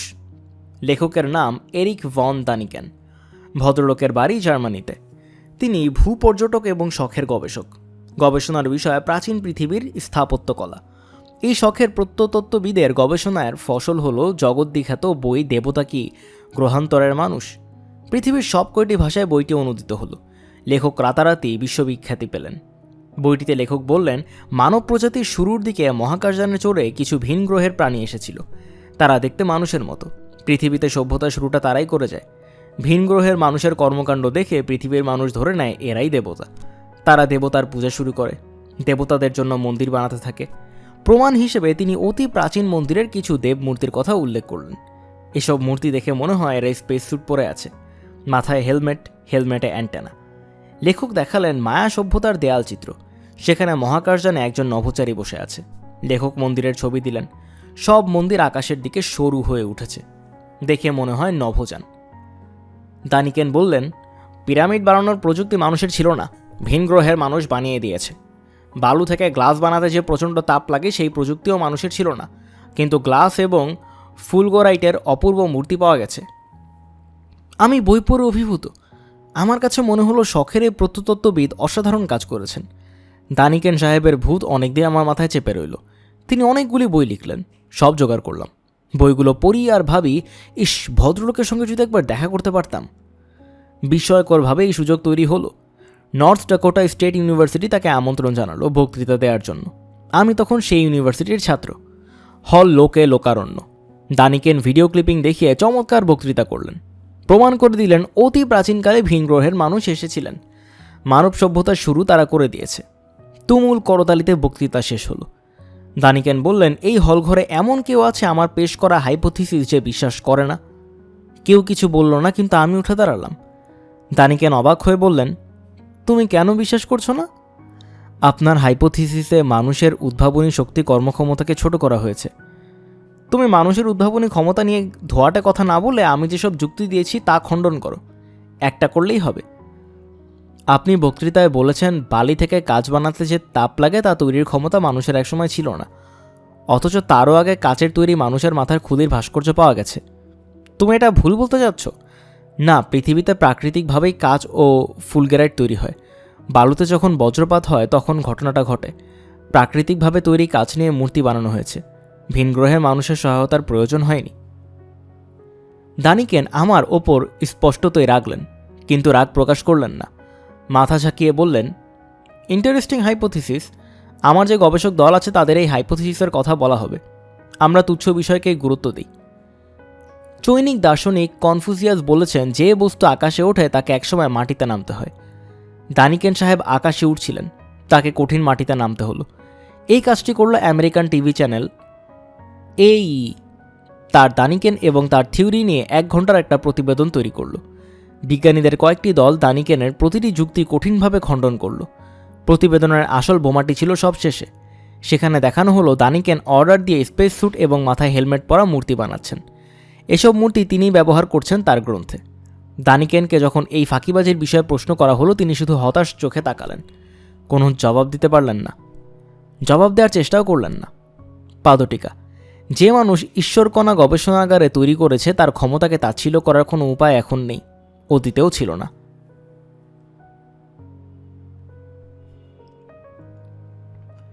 এবার বলি মহেশের যাত্রা।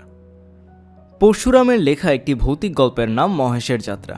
পরশুরাম অতি পণ্ডিত এবং অতি রসিক একজন মানুষ। তার রসবোধের নমুনা দিই। রেস্টুরেন্টে এক ছেলে তার বন্ধুদের নিয়ে চা খেতে গিয়েছে। ছেলেটির বাবা হঠাৎ করে সেখানে গেলেন। ছেলেকে রেস্টুরেন্টে আড্ডা দিতে দেখে রেগে অগ্নিশর্মা হয়ে প্রচুর গালাগাল করে বের হয়ে এলেন।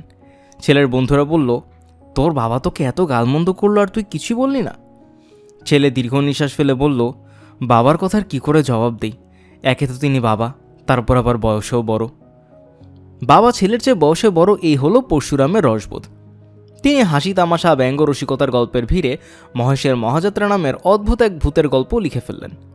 মহেশ নামের এক পার নাস্তিকের গল্প, যে মহেশ অঙ্ক দিয়ে প্রমাণ করেছে ঈশ্বর সমান শূন্য। একদল নাস্তিকের ঈশ্বরকে শূন্য প্রমাণ করার চেষ্টা যেমন আছে, আবার কঠিন আস্তিকদের চেষ্টা হচ্ছে ঈশ্বরের অস্তিত্ব প্রমাণ করা। ঢাকা ইউনিভার্সিটি জার্নালে অঙ্কের একজন শিক্ষক ইনফিনিটি সিরিজ দিয়ে প্রমাণ করলেন ঈশ্বর আছেন। ভুবন খ্যাত অঙ্কবিদ উইলার চার্চের সঙ্গে ঈশ্বরের অস্তিত্ব বিতর্কে জড়িয়ে পড়লেন। তিনি ব্ল্যাকবোর্ডে বিদঘুটে এক অঙ্ক লিখে বললেন, এই সমীকরণ প্রমাণ করে ঈশ্বর নেই। আপনারা কেউ কি এই সমীকরণ ভুল প্রমাণ করতে পারবেন? চার্চের পাদ্রীরা মুখ চাওয়াচাই করতে লাগলেন, কারণ অঙ্ক বিষয়ে তাদের জ্ঞান নেই। সম্প্রতি পত্রিকায় দেখলাম কঠিন তাত্ত্বিক পদার্থবিদ স্টিফেন হকিং বলেছেন, ঈশ্বর এবং আত্মা বলে কিছু নেই, স্বর্গ নরক নেই, সবই মানুষের কল্পনা। মানব মস্তিষ্ক হলো একটা কম্পিউটার, কারেন্ট চলে গেলে কম্পিউটার বন্ধ হয়ে যায়। মৃত্যু হলো মানব মস্তিষ্ক নামক কম্পিউটারের কারেন্ট চলে যাওয়া। স্টিফেন হকিং কঠিন ব্যাধিতে আক্রান্ত। মস্তিষ্ক ছাড়া তার শরীরে সব কলকবজাই অচল। তিনি নিজেই মনে করছেন তার সময় ফুরিয়ে এসেছে। এই অবস্থায় মানুষ সাধারণত আস্তিকতার দিকে ঝুঁকে। তিনি পুরোপুরি অ্যাবাউট টার্ন করে বললেন, ঈশ্বর নেই। কোনো পবিত্র নির্দেশ ছাড়াই ডিভাইন ইন্টারভেনশন বিশ্বণ্ড তৈরি হতে পারে। শুরুতে এ ধরনের সরাসরি কথা তিনি বলতেন না। তার কথাবার্তা ছিল সন্দেহবাদীদের মতো। ঈশ্বর থাকতেও পারেন, আবার নাও থাকতে পারেন। স্টিফেন হকিংয়ের এক উক্তিতে ঈশ্বর ধ্বংস হয়ে গেছে মনে করার কারণ নেই। আবার অনেক নোবেল পুরস্কার বিজয়ী পদার্থবিদদের ঈশ্বরের অস্তিত্বের বিষয়ে জোরালো বক্তব্য, ঈশ্বরের প্রতিষ্ঠা হয় না, ঈশ্বর অধরাই থেকে গেছেন। আমি সামান্য বিপদে পড়েছি। স্টিফেন হকিংয়ের মন্তব্যে আমার কি বলার আছে তা অনেকেই জানতে চাচ্ছেন। এসব জটিল বিষয়ে আমি নিতান্তই অভাজন, তারপরও বিচিত্র কারণে কিছু বলার লোভ সামলাতে পারছি না। বিজ্ঞানীদের একটি শর্ত হকিং সাহেব পালন করেননি। তারা পুরোপুরি নিশ্চিত না হয়ে কিছু বলেন না, যখন পুরোপুরি নিশ্চিত হতে পারেন তখন বলেন তিনি অনুমান করছেন বা তার ধারণা। হকিং সরাসরি বলে বসলেন ঈশ্বর নেই। তিনি নিজেও কিন্তু পদার্থবিদ্যায় তার থিওরি একাধিকবার প্রত্যাহার করেছেন। হকিং সাহেবের ধারণা অমরত্ব বলে কিছু নেই। তিনি সম্ভবত ভুলে গেছেন অঘ অনু অমর। আমাদের এবং এ জগতের সৃষ্ট সব প্রাণী ও বৃক্ষের প্রতি নির্দেশাবলী দেয়া আছে। আমরা কখন যৌবনে যাব, কখন বুড়ো হব, সব নিয়ন্ত্রণ করছে এই অনুই সদ্য প্রসব হওয়া গো শাবককে জানিয়ে দিচ্ছে একটি বিশেষ জায়গায় তোমার জন্য তরল খাবার রাখা আছে। মুখ দিয়ে সেখানে ধাক্কা দেওয়া মাত্র তোমার খাবার বের হয়ে আসবে। আমরা বাস্তবে কি দেখি? বাছুর মাতৃগর্ভ থেকে বের হয়ে ছুটে যাচ্ছে তার মায়ের ওলানের দিকে। তাকে কিছু বলে দিতে হচ্ছে না, তাকে নিয়ন্ত্রণ করছে রহস্যময় সেই অনু। এই রহস্যময় অনু কি বলে দিচ্ছে না, হে মানবজাতি, তোমরা ঈশ্বরের অনুসন্ধান করো। এই কারণে কি মানুষ নিজের জন্য ঘর বানানোর আগে প্রার্থনার ঘর তৈরি করে? হকিং বলছেন মানব মস্তিষ্ক কম্পিউটারের মতো, সুইচ অফ করলেই কম্পিউটার বন্ধ। মৃত্যু মানব কম্পিউটারের সুইচ অফ করলেও কিন্তু কম্পিউটারের মেমোরি থেকে যায়। আবার পৃথিবীর সব কম্পিউটারের মেমোরি কিন্তু ইন্টারনেটের মাধ্যমে সংরক্ষণ সম্ভব। মহাশক্তিধর কারো পক্ষে একইভাবে প্রতিটি মানুষের মেমোরি সংরক্ষণও সম্ভব। তখনও কিন্তু আমরা অমর। সংরক্ষিত মেমোরি দিয়ে প্রাণ সৃষ্টিও সেই মহাশক্তিধরের কাছে কোনো বিষয় না। মানুষ নিজেও মহাশক্তিধর। সেই মানুষ কোনো কারণ ছাড়াই সৃষ্টি হয়ে গেল। এই বিশ্ব ব্রহ্মাণ্ডে কোনো বিশৃঙ্খলা নেই, তাকে কঠিন শৃঙ্খলার মধ্যে রাখা হয়েছে। তাকে পদার্থবিদ্যার প্রতিটি সূত্র মেনে চলতে হয়েছে। এই সূত্রগুলো আপনা আপনি হয়ে গেছে। এর পেছনে কি কোনো পবিত্র আদেশ নেই? একদল বলছে প্রাণের সৃষ্টি ঈশ্বর থেকে। অণুতে ধাক্কাধাক্কিতে জটিল যৌগ তৈরি হলো। একসময় জটিল যৌগ আরও জটিল হলো, সেই নিজের মতো আরও অণু তৈরি করলো, সৃষ্টি হলো প্রাণ। অণুতে ধাক্কাধাক্কিতে একদিকে তৈরি হলো ধীমান মানুষ, অন্যদিকে তৈরি হলো গোলাপ, যার সৌন্দর্য ধীমান মানুষ বুঝতে পারছে। ব্যাপারটা খুব বেশি কাকতালীয় নয় কি? আমি ওল্ড ফুলস ক্লাবের আড্ডায় প্রায় ঈশ্বর বিষয়ক একটি গল্প বলি। পাঠকদের গল্পটি জানাচ্ছি। ধরা যাক এক কঠিন নাস্তিক মঙ্গল গ্রহে গিয়েছেন। সেখানকার প্রাণহীন প্রস্তর সংকুল ভূমি দেখে তিনি বলতে পারেন একে কেউ সৃষ্টি করেনি, অনাদিকাল থেকে এটা ছিল। তার এই বক্তব্যে কেউ তেমন বাধা দেবে না। কিন্তু তিনি যদি মঙ্গল গ্রহে হাঁটতে হাঁটতে একটা ডিজিটাল নাইকন ক্যামেরা পেয়ে যান, তাহলে তাকে বলতেই হবে এই ক্যামেরা আপনা আপনি হয়নি, এর একজন সৃষ্টিকর্তা আছে। মনে করা যাক ক্যামেরা হাতে তিনি আরও কিছু দূর গেলেন এবং এমন সময় গর্ত থেকে একটা খরগোশ বের হয়ে এলো, যে খরগোশের চোখ নাইকন ক্যামেরার চেয়েও 1000 গুণ জটিল। তখন কিন্তু তিনি স্বীকার করবেন যে এই খরগোশের একজন সৃষ্টিকর্তা আছে? মনে হয় স্বীকার করবেন না, কারণ নাস্তিক আস্তিক দুই দলই জেগে ঘুমিয়ে থাকার ভান করে বলে তাদের ঘুম ভাঙানো যায় না। বিপদে পড়ে সন্দেহবাদীরা যতই দিন যায় ততই তাদের সন্দেহ বাড়তেই থাকে। পাদটিকা। রাতের অন্ধকারে এক অতিধার্মিক বাড়িঘর ছেড়ে পথে নেমেছেন। তাকে একজন জিজ্ঞাসা করল, আপনি কোথায় যাচ্ছেন? তিনি বললেন, ঈশ্বরের সন্ধানে। সেই লোক অবাক হয়ে বলল, সে কি? ঈশ্বর কি হারিয়ে গেছেন যে তার সন্ধানে বের হতে হচ্ছে? এবার ঈর্ষা ও ভালোবাসা নিয়ে বলি। পবিত্র কোরআন শরীফের একটি আয়াতে আল্লাহ পাক বলেছেন, এবং বেহেশতে তোমরা প্রবেশ করবে ঈর্ষামুক্ত অবস্থায়। এর সরল অর্থ শুধু বেহেশতেই মানুষ ঈর্ষামুক্ত, ধুলা কাদার পৃথিবীতে নয়। বিস্ময়কর হলেও সত্যি ঈর্ষা এক অর্থে আমাদের চালিকা শক্তি। মানব সভ্যতার বিকাশের জন্য ঈর্ষার প্রয়োজন আছে। বেহেশতে যেহেতু সভ্যতা, বিকাশের কিছু নেই, ঈর্ষারও প্রয়োজন নেই। আমি নিজেকে ঈর্ষামুক্ত একজন মানুষ ভাবতে পছন্দ করি, যদিও জানি এই মানবিক দুর্বলতামুক্ত হওয়া মহাপুরুষদের পক্ষেও সম্ভব নয়। একজন মহাপুরুষ ঈর্ষা করবেন আর একজন মহাপুরুষকে, এটাই নিপাতনে সিদ্ধ। যাই হোক, এক শ্রাবণ মাসের মেঘলা দুপুরে কলকাতার দেশ পত্রিকা খুলে হিংসা নামের সর্পের ছোবর অনুভব করলাম। পত্রিকায় একটি উপন্যাসের সমালোচনা ছাপা হয়েছে। সমালোচক বলছেন, এই উপন্যাসের লেখক বিভূতিভূষণ মানিক বন্দ্যোপাধ্যায়ের উত্তরসূরি। উপন্যাসটির নাম নূরজাহান, লেখকের নাম ইমদাদুল হক মিলন। দেশ পত্রিকায় এমন নির্ভেজাল প্রশংসা আমি আর কোনো লেখকের লেখার হতে দেখিনি। নূরজাহানের গল্প শেষ করতে মিলন প্রায় 1300 পৃষ্ঠা লিখেছেন। বাংলাদেশে এটিই মনে হয় সর্ববৃহৎ উপন্যাস। লেখক হিসেবে জানি একটি গল্পকে 1300 পৃষ্ঠা পর্যন্ত টানার অর্থ দীর্ঘ দিবস, দীর্ঘ রজনীর পরিশ্রম, রাত্রি জাগরণ, ক্লান্তি ও হতাশা। হতাশার ব্যাপারটা ব্যাখ্যা করি। যে কোনো রচনাতেই লেখকের নানান হতাশা থাকে। গল্পটা যেমন দাঁড় করানো দরকার সেরকম করা গেল না। বিশেষ কোনো চরিত্র আরও স্পষ্ট হওয়া উচিত, তা হলো না। এই সব হতাশার সঙ্গে আসে আনন্দ, গল্প শেষ করার আনন্দ।